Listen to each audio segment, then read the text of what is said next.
Democracy depends on a free press. Please support our independent journalism at democracynow.org/give.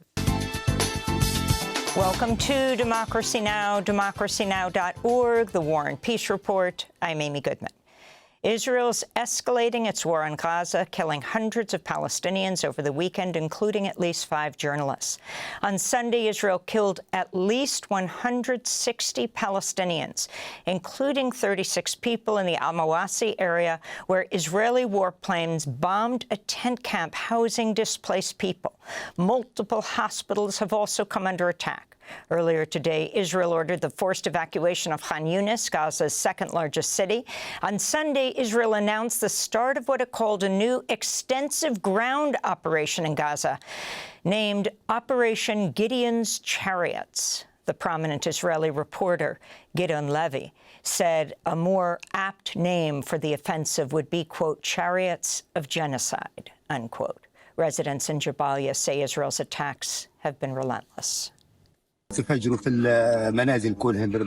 bombing houses, and the people got scared. What should we do? This is the reality of the occupier. What can I say? They treat us as if we are animals, not as humans. It was an extremely terrifying night.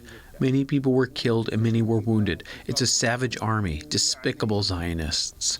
They do not treat us as human beings. It was a horrific night. Children and women torn to pieces, hundreds of houses bombed.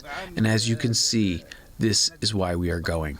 On Sunday, Israel announced it would begin allowing what it called a basic amount of food into Gaza, following an 11-week blockade on all food, aid, and medicine. Last week, a key hunger monitor warned 1 in 5 Palestinians in Gaza are facing starvation. In more news on Gaza, NBC News reports the Trump administration is working on a plan to permanently remove 1 million Palestinians from Gaza and transfer them to Libya. On Friday, UN Human Rights Chief Volker Turk said Israel's actions in Gaza are, quote, tantamount to ethnic cleansing, unquote. On Sunday, a group of Italian lawmakers took part in a protest on the Egyptian side of the Rafah border with Gaza. This is Laura Boldrini, the former speaker in the Italian parliament's lower chamber. We are here to break the silence on what's happening in Gaza, the extermination of the Palestinian people. We cannot accept what's happening there. Major Palestinian solidarity protests were held this weekend in London and The Hague, where as many as 100,000 protesters, many wearing the color red, called on the Dutch government to draw a red line and stop supporting Israel. Former President Joe Biden has been diagnosed with aggressive prostate cancer just months after leaving the White House. On Sunday, his office said the cancer had spread to his bones.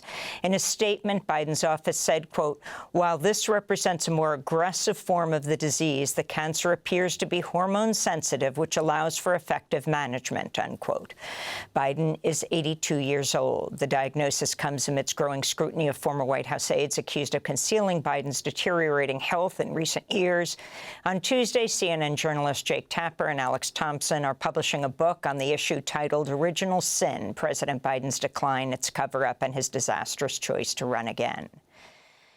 On Sunday, the House Budget Committee passed a bill to give tax breaks to the rich while slashing funding for Medicaid, food stamps, and subsidies for clean energy. One estimate shows nearly 14 million people could lose health coverage under the plan. In an earlier vote on Friday, a group of far-right Republicans rejected the bill because they sought even bigger cuts. Democratic Senator Chris Murphy of Connecticut appeared on NBC's Meet the Press Sunday. Well, what we're standing in the way of is the most massive transfer of wealth from the poor and the middle class to the rich in the history of the country. This budget bill is an absolute disaster. It is going to kick over 10 million people off of their health care. Medicaid covers about a quarter of all Americans in order to pass along a new $1 trillion tax cut for the richest 1%. Nobody in this country is asking for that. On Friday, the U.S. Supreme Court blocked President Trump from using the 1798 Alien Enemies Act to expel a group of Venezuelans detained in Texas. The justices said that detained individuals are entitled to, quote, constitutionally adequate notice prior to any removal, unquote. In related news, the Director of National Intelligence, Tulsi Gabbard, has fired 2 top officials who authored a report that determined the Venezuelan government is not directly backing the Tren de Aragua gang. The report contradicted a key part of Trump's rationale to invoke the Alien Enemies Act. Meanwhile, Friday, dozens of demonstrators rallied outside a Maryland federal courthouse demanding the return of Kilmar Abrego Garcia, the Maryland father who was mistakenly sent to a mega prison in El Salvador. Ama Frimipong is a legal director at Gaza. What is happening to Kilmer is all part of Trump and the administration's bigger strategy to erase black and brown people from this country and inch us closer and closer to white supremacy. New disclosure forms show U.S. Attorney Pam Bondi sold between $1 million and $5 million worth of shares of President Trump Media Company on April 2nd, the same day Trump unveiled his plan for sweeping global tariffs leading to stock prices plummeting. He called it Liberation Day.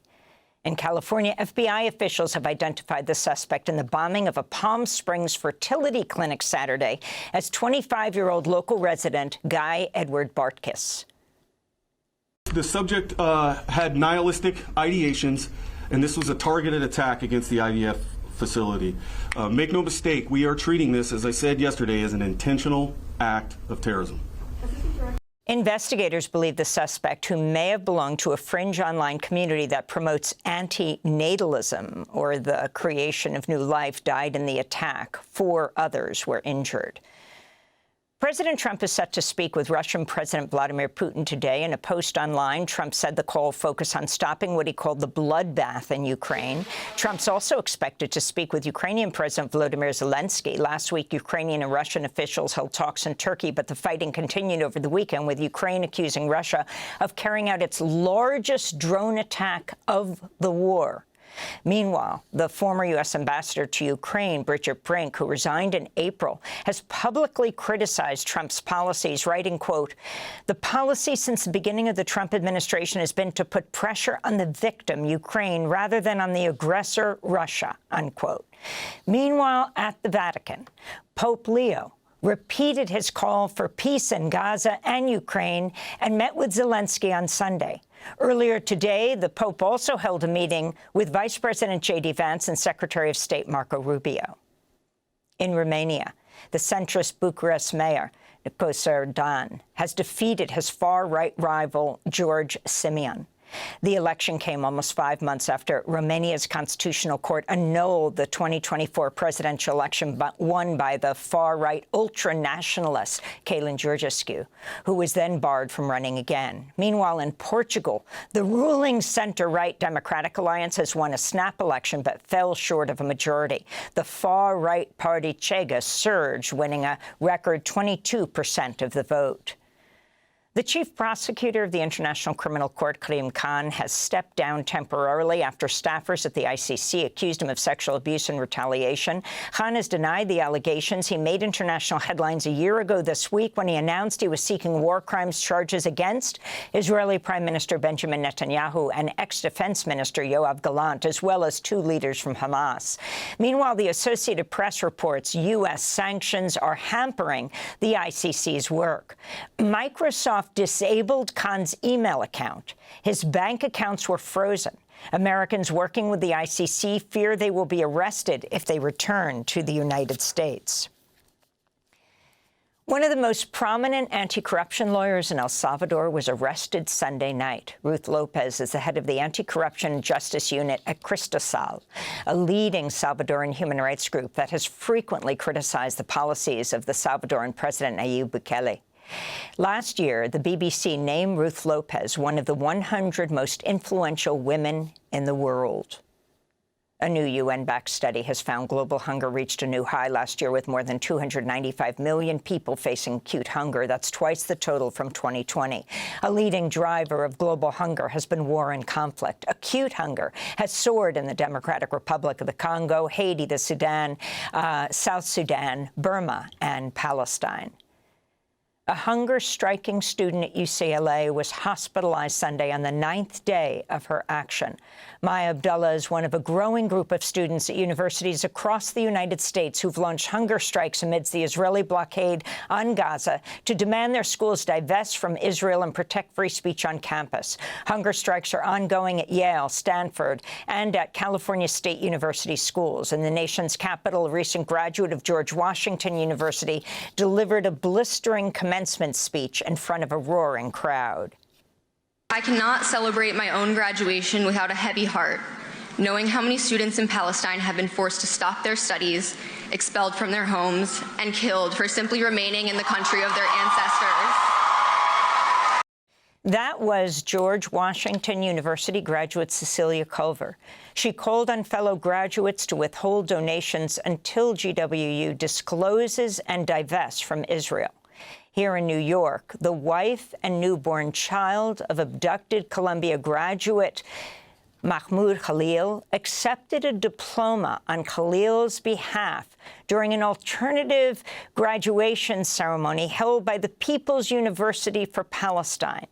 This is Dr. Noor Abdullah, who gave birth to the couple's first child, Dean, last month while Mahmoud was in custody. Every day since Dean was born, I understand more and more why this struggle matters.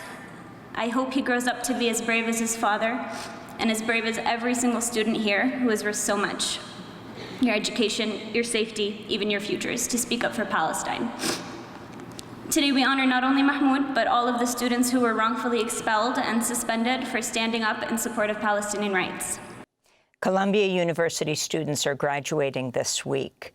A whistleblower reported last week the Department of Homeland Security's Civil Rights Division had just opened a probe into Mahmoud Khalil's arrest when President Trump moved to dissolve the office in March, putting officials on leave and halting ongoing investigations. At least 28 people died after powerful tornadoes swept through Missouri and Kentucky. The National Weather Service had to scramble to find forecasters to track the storm around the clock after the Trump administration eliminated a permanent overnight forecaster in Jackson, Kentucky. In labor news, a 3-day New Jersey transit strike has ended after a tentative deal was reached to give train engineers a pay raise. Train service is expected to resume on Tuesday.